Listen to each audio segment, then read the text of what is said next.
Un tiburón de los negocios inmobiliarios que vivía a lo grande con su esposa. Tenía mucho éxito y una vida social muy intensa. Hasta que sobrevino un crimen impensable.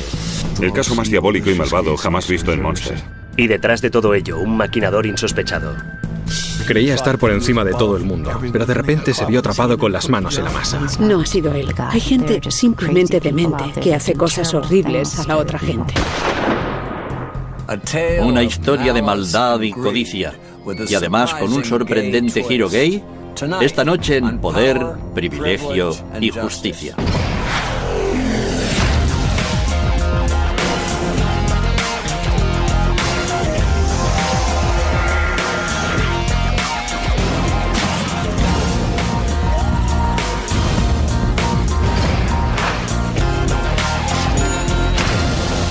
Crímenes imperfectos, ricos y famosos. Entrega letal.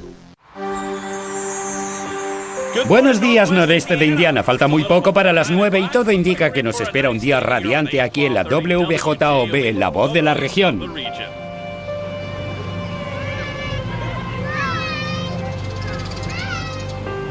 Monster es una pequeña comunidad bastante pintoresca. Grandes residencias palaciegas. Se nota que hay dinero. Una hermosa comunidad con robles centenarios y casas de ensueño.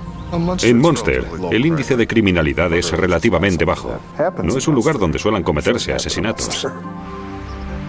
9 de noviembre de 1989. Un extraño sonido sobresalta a los residentes de esta acomodada zona residencial cerca de Chicago. Faltaban un par de minutos para las 9 y el departamento de policía recibió un aviso telefónico de que se había producido un tiroteo. La policía corrió al lugar del suceso.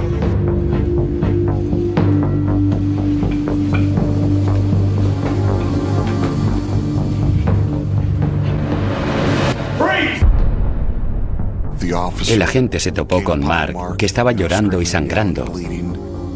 El joven se identificó como Mark Levine. Estuvo a punto de obligar a Mark a tumbarse en el suelo porque no sabían quién era. No sabía si todavía había alguien más en la casa. Mark contó a la policía que un pistolero había disparado a sus padres y luego había huido. Los investigadores encontraron a la madre de Mark, Marsha Levine, de 53 años, muy malherida, en la sala contigua. Presentaba 2 heridas de bala, una en el pecho y otra en un lado de la cara. Al final del pasillo, también encontraron a su marido, el magnate inmobiliario Donald Levine, cuya vida también pendía de un hilo. Donald Levine presentaba heridas similares, una en el torso y otra en un lado de la cabeza. Mientras las víctimas son trasladadas a toda prisa al hospital, los investigadores van de habitación en habitación en busca de pistas. Recuerdo que buscamos por toda la casa. Era una casa preciosa, con un interior impecable. Toda la escena del crimen contaba una historia. Que había sido un crimen brutal, metódico y deliberado. El recorrido por la casa fue bastante surrealista porque podías distinguir los sitios donde las víctimas habían caído heridas por las manchas de sangre. En la cocina, la policía intentó interrogar a Mark, pero extrañamente se negó a hablar antes de haber hecho unas cuantas llamadas telefónicas. Mark nos dijo que estaba afuera cargando el coche y preparándose, porque aquel era un gran día para él. Acababa de terminar la carrera de Derecho y se estaba preparando para ir a Chicago, para prestar juramento junto con los demás abogados. Fue entonces, según dijo, cuando un coche azul entró en el camino de entrada a la casa. Traigo un paquete para Marsha Levine. Mark entró en la casa, habló con su madre. Le dijo que era raro, que aquel hombre decía venir a entregar un paquete de Federal Express, pero no llevaba uniforme ni una furgoneta oficial.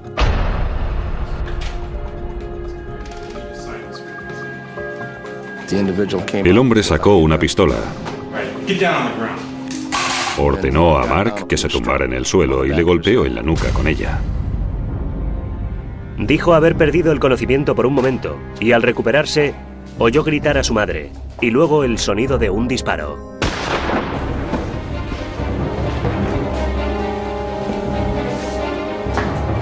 Salió corriendo de la casa y cruzó la calle.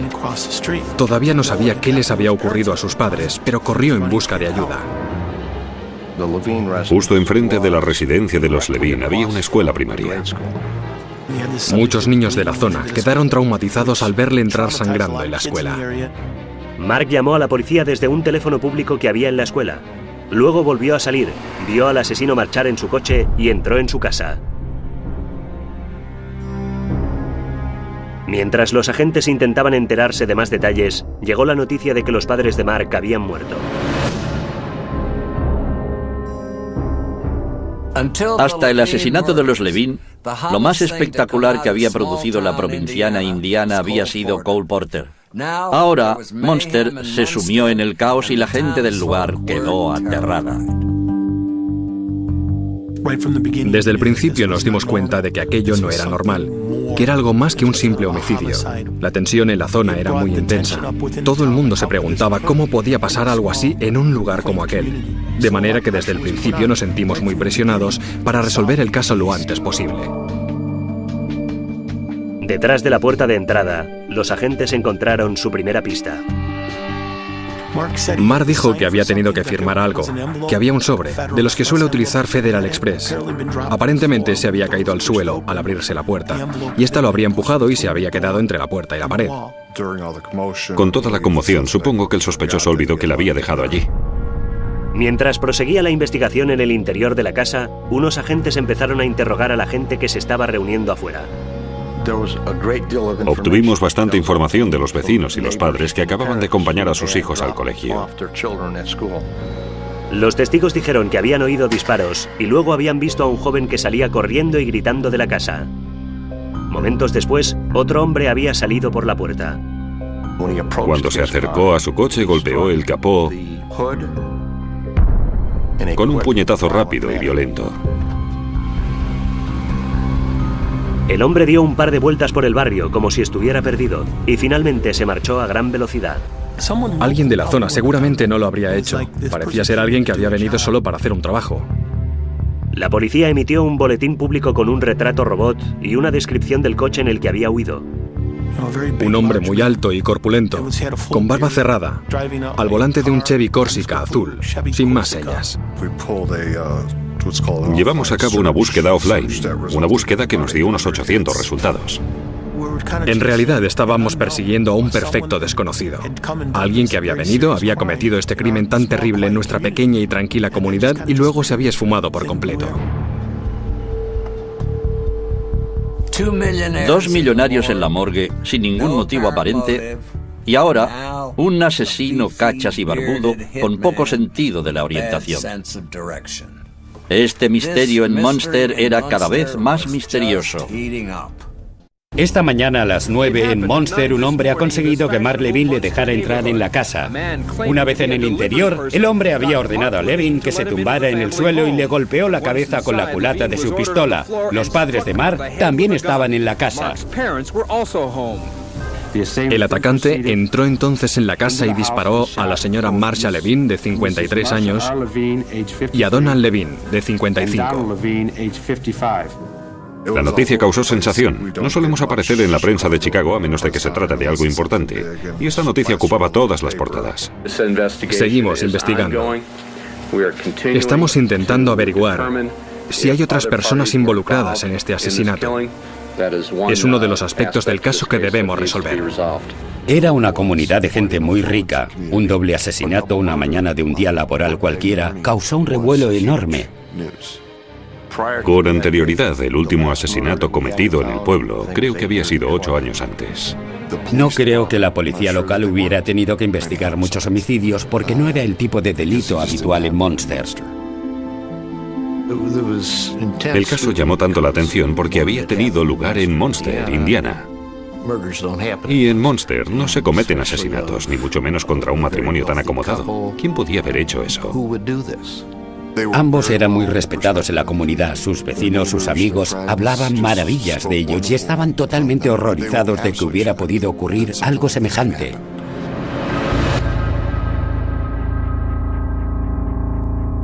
Pocos días después de su terrible asesinato, Donald y Marsha recibieron sepultura. Su hijo Mark no acudió al entierro, para sorpresa general. Mark era la víctima, pero se comportaba de una forma muy extraña. No fue capaz de asistir al funeral de su padre y su madre tenía la sensación de que corría peligro. Estaba convencido de que el asesino haría todo lo posible para terminar su trabajo. Como heredero universal de la fortuna de su padre, cifrada en $25 millones, Mark se convirtió de inmediato en un posible sospechoso. En la casa hay 3 personas, una de ellas sobrevive. ¿Cómo ha sido posible y por qué ha sido así? Quizás ese chico tenga algo que ocultar. Mark era supuestamente otra de las víctimas, pero había sobrevivido. ¿No era extraño? El asesino había disparado contra sus padres, pero solo había golpeado a Mark. ¿Por qué no le había disparado a él también? Tras faltar al funeral, Mark contrató un equipo de guardias armados. Se escondió y adoptó una serie de medidas de seguridad muy estrictas. Cuando canceló algunos de los negocios inmobiliarios de su padre, las sospechas de la policía se incrementaron. Los investigadores pidieron a Mark que se sometiera al detector de mentiras, y él aceptó. Le hicieron la prueba del polígrafo, pero los resultados no fueron concluyentes. El comportamiento del chico era totalmente caótico. En teoría, Mark Levin era el sueño de una madre judía convertido en realidad. Hijo devoto, gran trabajador, licenciado en la Facultad de Derecho de Yale. Pero su comportamiento era tan extraño que o bien estaba ocultando algo o el golpe en la cabeza había sido realmente duro. La muerte de sus padres le reportaba, por supuesto, beneficios, pero por otro lado, también había quedado herido de bastante gravedad. Y se preocupaba tanto por sus padres. Les quería y les idolatraba tanto como ellos a él. Por lo tanto, era muy difícil decir que lo había hecho él.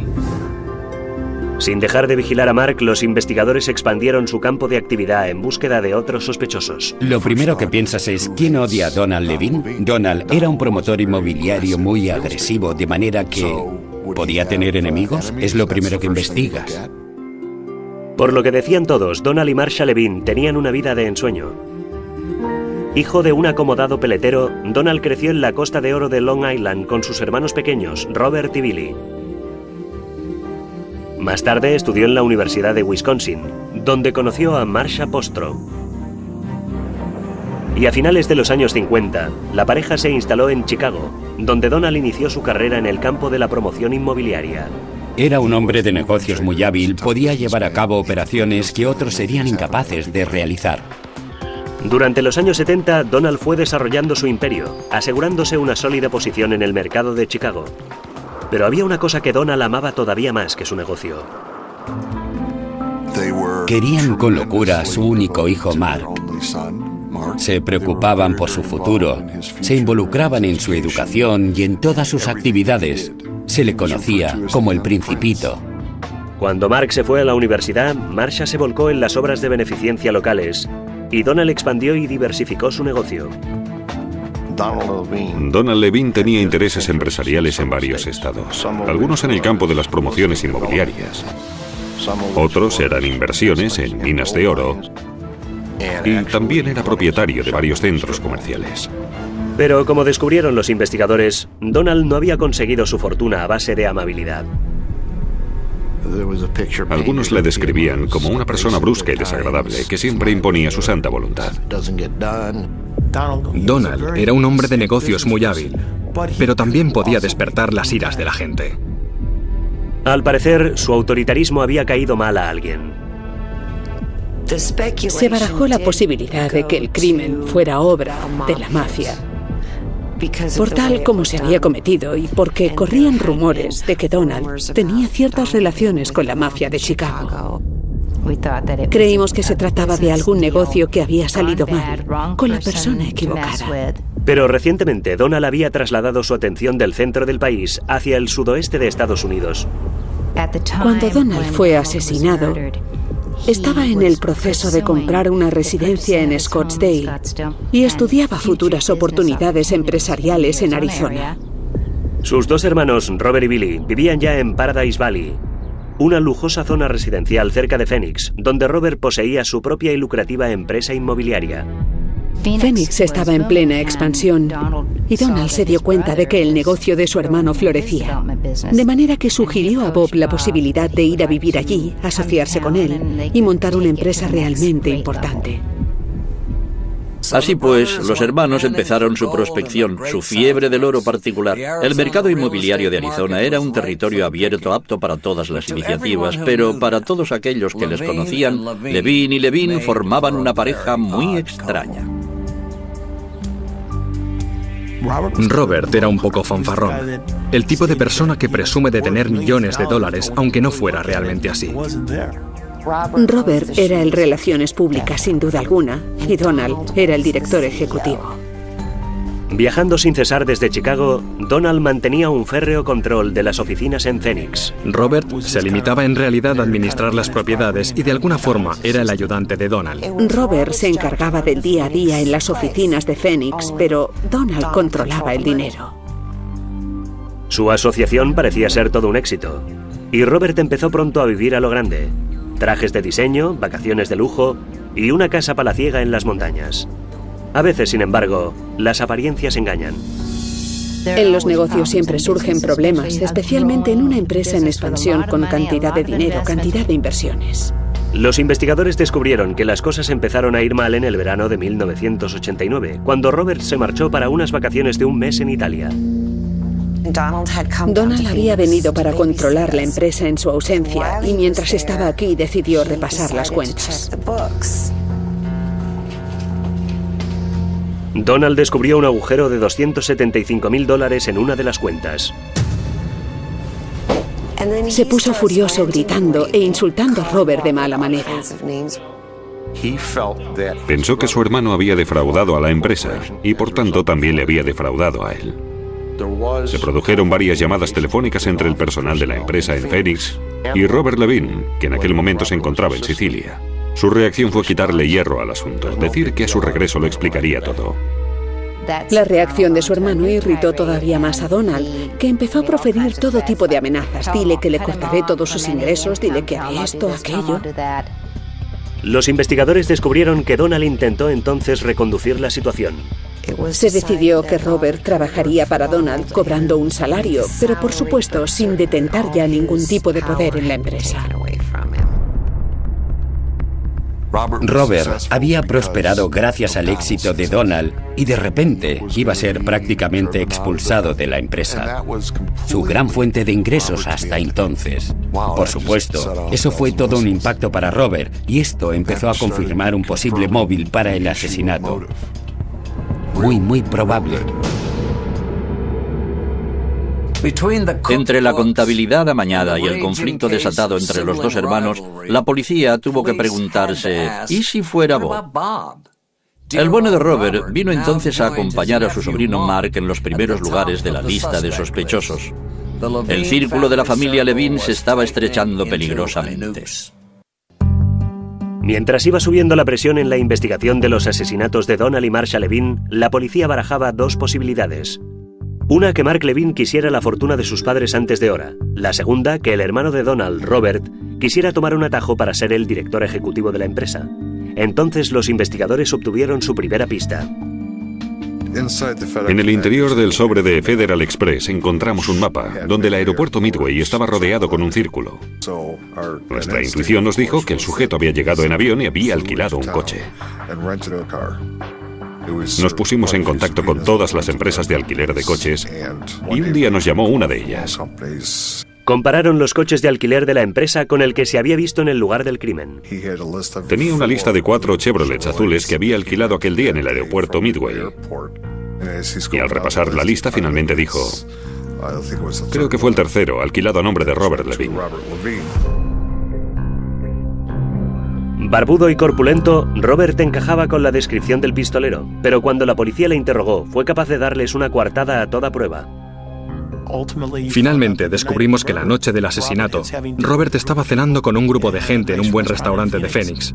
Por tanto, la investigación tuvo que cambiar de marcha de alguna manera. ¿Será otra pista falsa? ¿Se trata de algo que todavía no hemos descubierto? Entonces los agentes estudiaron mejor el contrato de alquiler del coche con la firma de Robert. En aquel rompecabezas faltaba alguna pieza, pero entonces descubrimos que en el contrato de alquiler figuraba un número de teléfono que no era el de Robert Levin. El prefijo de aquel número de teléfono era el de Phoenix. De manera que llamamos al departamento de policía de Phoenix y así supimos que aquel número de teléfono correspondía a un tal Bruce McKinney, de Phoenix. Fue entonces cuando empezamos a interesarnos en el señor McKinney. Investigaron sus antecedentes y descubrieron que McKinney era un hombre casado y con hijos, y que trabajaba como artesano, tallando figuritas de madera en un parque de atracciones. En sus antecedentes policiales solo constaba un arresto. Aparte de aquel incidente, posesión de marihuana con la intención de venderla. McKinney no se había metido en ningún lío, no tenía antecedentes policiales. Pero entonces recibieron el expediente de McKinney. Fue entonces cuando vi por primera vez la foto del carnet de conducir de Bruce McKinney y la foto del archivo policial de Phoenix. Si colocabas cualquiera de estas dos fotos junto al retrato robot, te dabas cuenta de que eran la misma persona, encajaban completamente. Pero también había otra conexión.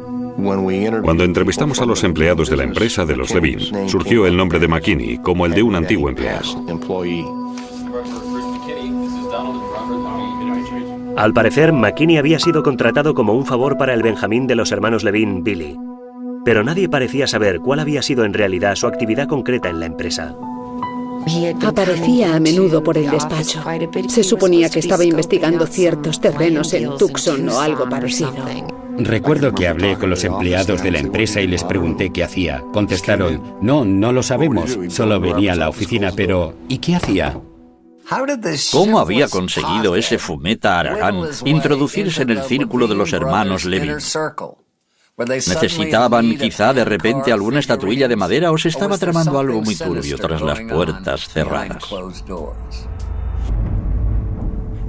Dedujimos que Robert y Bruce McKinney no eran tan íntimos, no eran tan buenos amigos. Bruce no encajaba en aquel ambiente. ¿Cuál era entonces la conexión? No teníamos ni idea. El asunto del contrato del coche de alquiler era una pista muy importante. Los investigadores buscaron más pistas en el sobre que el pistolero había llevado a casa de los Levin. Primero, los tests revelaron un conjunto de huellas latentes. Luego, otra pista. El paquete de FedEx nos llevó hasta un hotel en Hammond, que está a unos 8 kilómetros de la casa de los Levin. Comprobamos el registro del hotel para ver si alguien había llegado tarde por la noche y se había marchado temprano por la mañana, cuando se había cometido el asesinato. 5 personas se habían marchado antes de las 8. Uno de los clientes era Paul Barrett, de Florida, y algo en la ficha del hotel llamó la atención de los investigadores. La dirección anotada era la antigua dirección de McKinney en Arizona. La investigación se centró en los viajes de avión, por si figuraba el nombre falso. Descubrimos que se había comprado un billete de ida y vuelta, pero que solo se había utilizado el billete para volar desde Phoenix la noche anterior al asesinato. El expediente de McKinney en Arizona fue mandado con urgencia a Monster. Mandaron las huellas dactilares en avión a Chicago. El agente Strubeck fue a recogerlas y se las llevó directamente al laboratorio de la policía. Los resultados fueron positivos. Encajaban perfectamente con las del señor McKinney.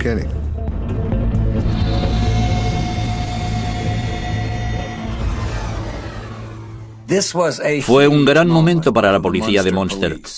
Pero si creían haber agarrado por fin al tigre por la cola, se llevarían una sorpresa realmente impactante cuando descubrieran dónde había dejado también sus huellas el señor McKinney.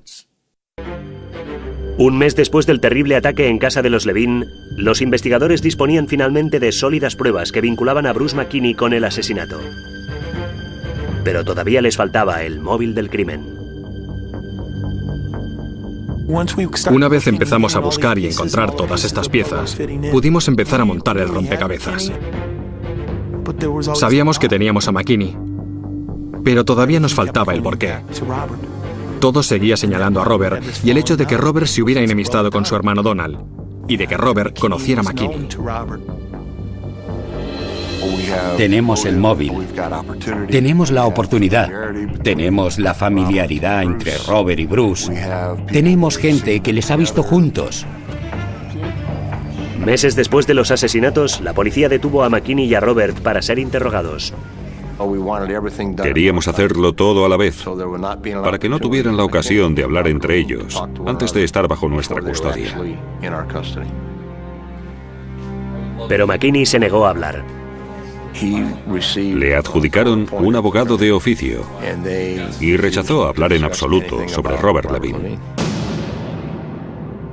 A diferencia de McKinney, que callaba como una tumba, Robert Levin no cerraba la boca. Empezó a charlar por los codos, pero por mucho que hablara, no dijo absolutamente nada. Nos dio 359 respuestas, pero solo hacía que marear la perdiz. No contestaba realmente a la pregunta esencial. Sus respuestas sobre quién podía haber estado involucrado en el asunto abarcaban desde un asunto de la mafia hasta un problema de negocios turbios con indeseables. Mi opinión sobre sus respuestas: estaba mintiendo. Nuestro objetivo principal era saber el motivo por el cual McKinney lo había hecho. Fue extraditado a Indiana para ser procesado. Pero los meses pasan y McKinney sigue sin confesar. De manera que la acusación decide apretarle las tuercas y pedir la pena capital. Creo que lo consultó con su abogado. Su abogado estudió todo el caso y se dio cuenta de que la fiscalía tenía muchos argumentos en su contra. De manera que para escapar a la pena de muerte, lo mejor que podía hacer era cooperar. Y eso es lo que decidió hacer.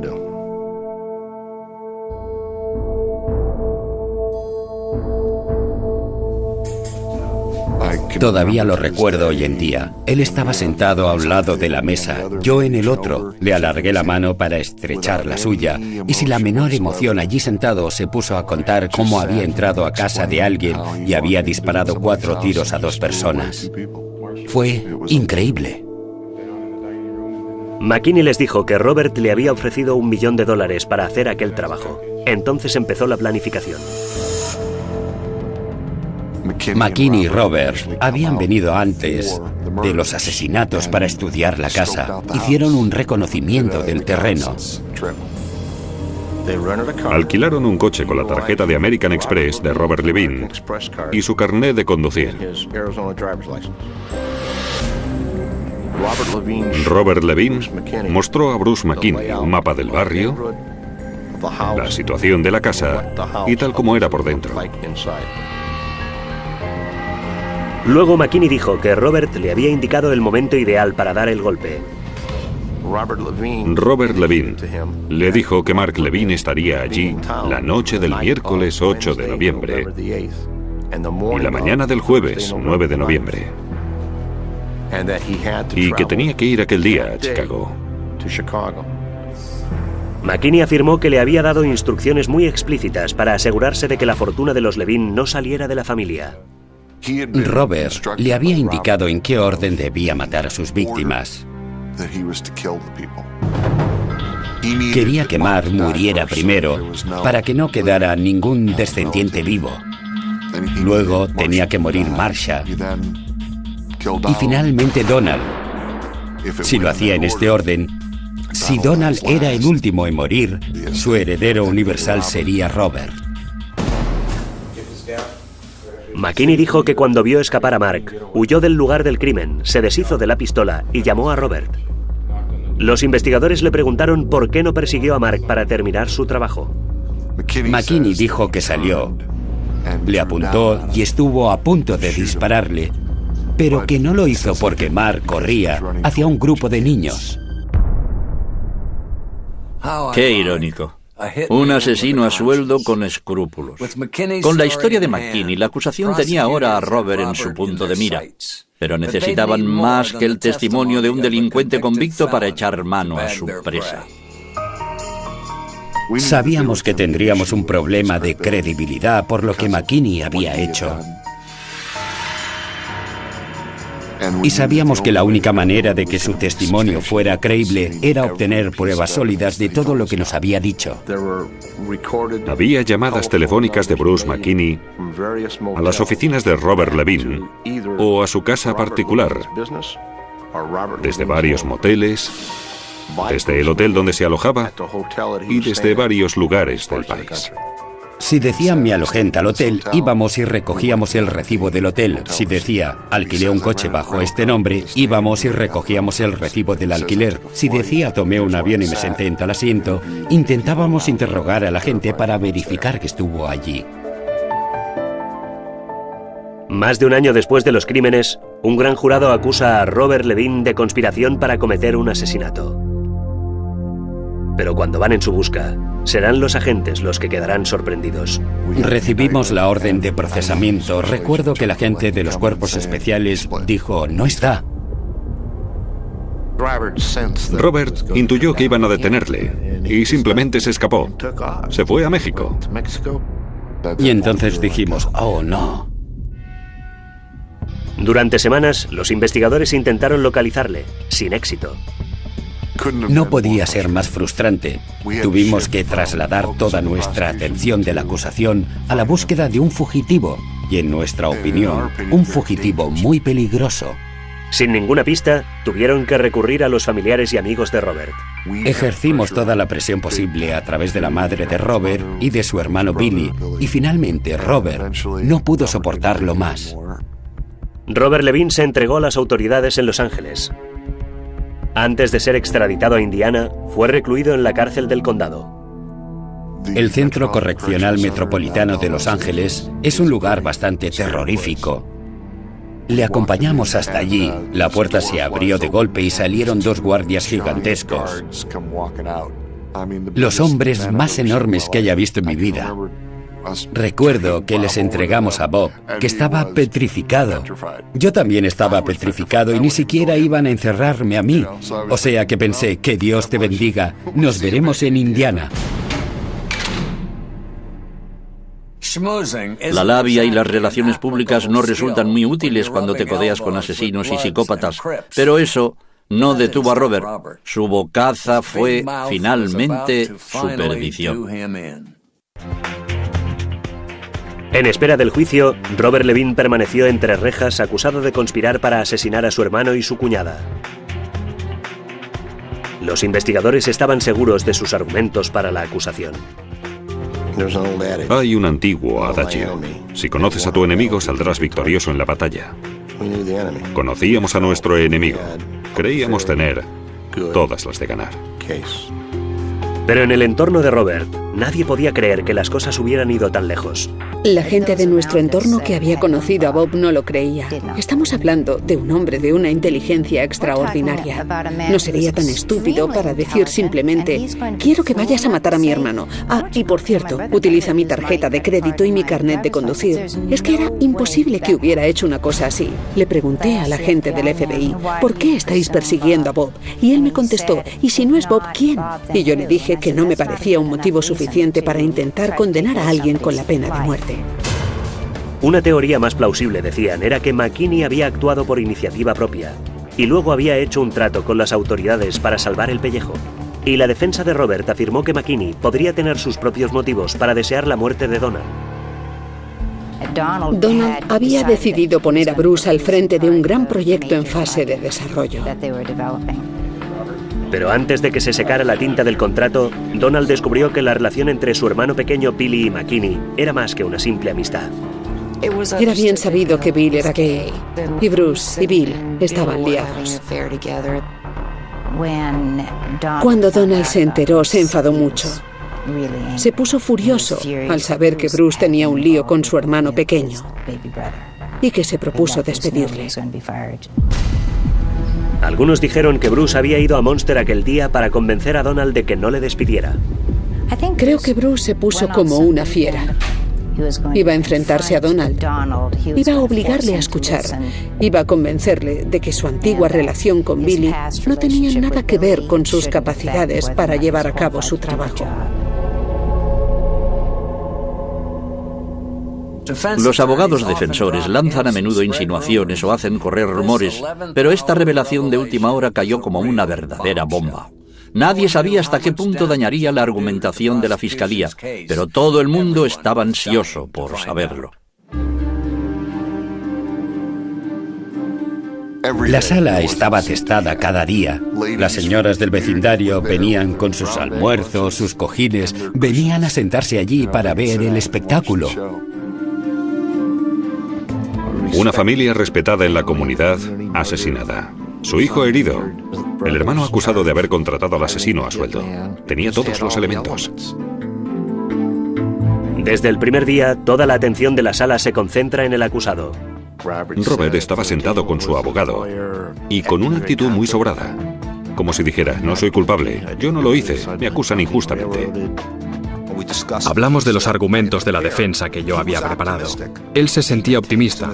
Mantuvo su inocencia desde el primer día. Decía, quería a mi hermano, nunca le hubiera hecho daño. Recuerdo estas palabras, quiero a mi hermano, no hubiera podido hacer eso. Los argumentos de la acusación eran muy sencillos. El único móvil de Robert era la codicia.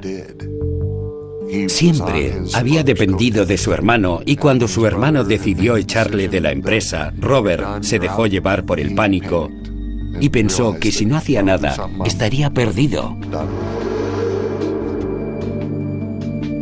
Los abogados de Robert arguyeron que McKinney había actuado por iniciativa propia y que sus declaraciones incriminando a Robert eran pura ficción. El testimonio del tallador de estatuillas decidiría el resultado final. Ese hombre se presenta ante el jurado, ante la sala del tribunal atestada de gente, y describe cómo asesinó a esas dos personas con todo lujo de detalles. Su actitud es tan indiferente como si estuviera hablando de comerse un bocadillo de jamón, nada del otro mundo. Dijo literalmente a Mark Levin, tuviste suerte de salir corriendo de la casa porque si no te habría matado a ti también. Ningún remordimiento. Nada en absoluto. Su frialdad era total. Ninguna muestra de emoción, nada. Totalmente despiadado. Ningún intento de defenderse, de acusar a su vez. Por lo que era un mal testigo para mí y un buen testigo para la acusación pública. A pesar de todo, no quedaba claro hacia qué lado se inclinaría la balanza, hasta que la acusación llamó a declarar a un testigo sorpresa. En la cárcel, Bob había hecho amistad con un tipo llamado John Rinaldo. Rinaldo era un estafador. Estaba cumpliendo condena por varios tipos de fraude y utilizaba varios nombres distintos en la cárcel. Robert no sabía de quién se trataba hasta que le vio entrar en la sala del tribunal y entonces le cayó el cielo encima. El testigo declaró que Robert había confiado en él y nos dio el móvil del crimen. Donald iba a expulsarle del negocio por malversación de fondos y Bruce tenía que matar a la familia de una forma concreta. Este testigo nos lo sirvió todo en bandeja, fue bastante increíble. La declaración de Rinaldo fue la soga alrededor del cuello de Robert, además de la declaración de McKinney diciendo que Robert le había contratado para cometer los asesinatos. Era demasiado fuerte.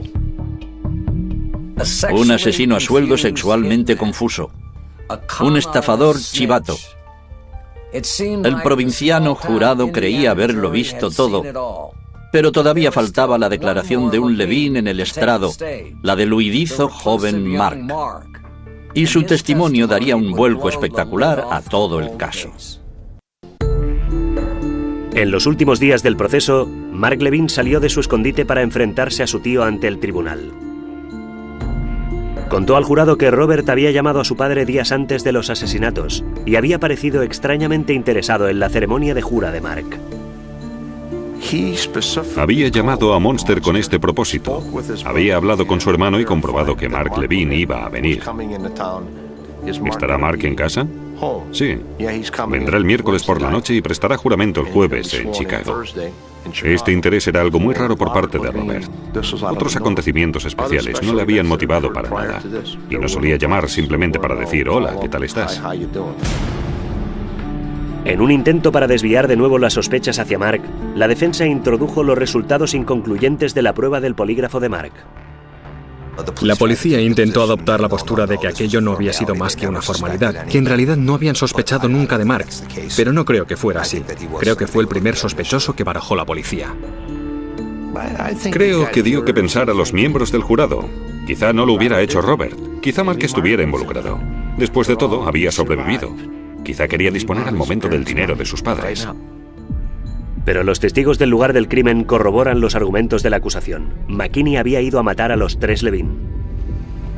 Como dijeron los vecinos y los testigos, corrió hacia su coche muy afectado y pegó un puñetazo en el capó. Como si dijeran, mierda, no he conseguido matarle a él también. No había terminado el trabajo que le habían encargado. La simple idea de que Mark hubiera sido capaz de planear los asesinatos, ya sé que la palabra imposible no es de recibo, pero estoy seguro de que era algo totalmente, absolutamente imposible, cuando sabías cómo era la relación de este chico con sus padres. Imposible. Durante 12 horas, el jurado estudió las pruebas presentadas contra Robert. Le declararon culpable de ser el inductor de la brutal matanza. Robert Levine reaccionó como si dijera, «Oh, Dios mío». Hubo quien me preguntó, ¿estás seguro? Y les contesté, estoy completamente seguro. Robert Levine es la única persona responsable de haber contratado a Bruce McKinney.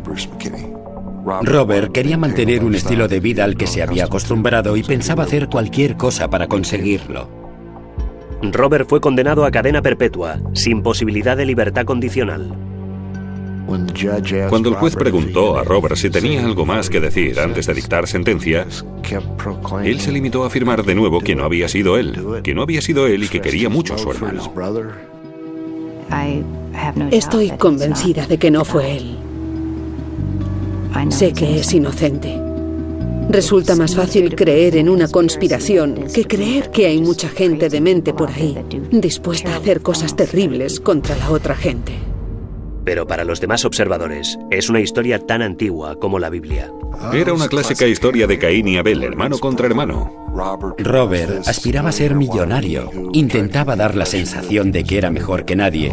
Eso demuestra con qué facilidad, si también entra en juego la codicia, todo esto puede llevar a cometer algo tan terrible como un asesinato. Robert siempre había querido ser Donald, pero no podía. No era tan listo, no era un triunfador como Donald, no sabía ganar dinero como Donald. Y Robert debería haberse dirigido a su hermano y haberle dicho, ayúdame a hacerlo mejor. Pero en lugar de recurrir a Donald, él le mató. A fin de cuentas, quien da verdadera lástima es Mark Levine. No tan solo perdió a sus padres, sino que vivió durante años bajo una nube de sospechas, aterrorizado además por la posibilidad de que el verdadero asesino regresara para terminar su trabajo. Un recuerdo que sin duda debe obsesionarle todavía hoy en día. Dominic Dunne para la televisión judicial.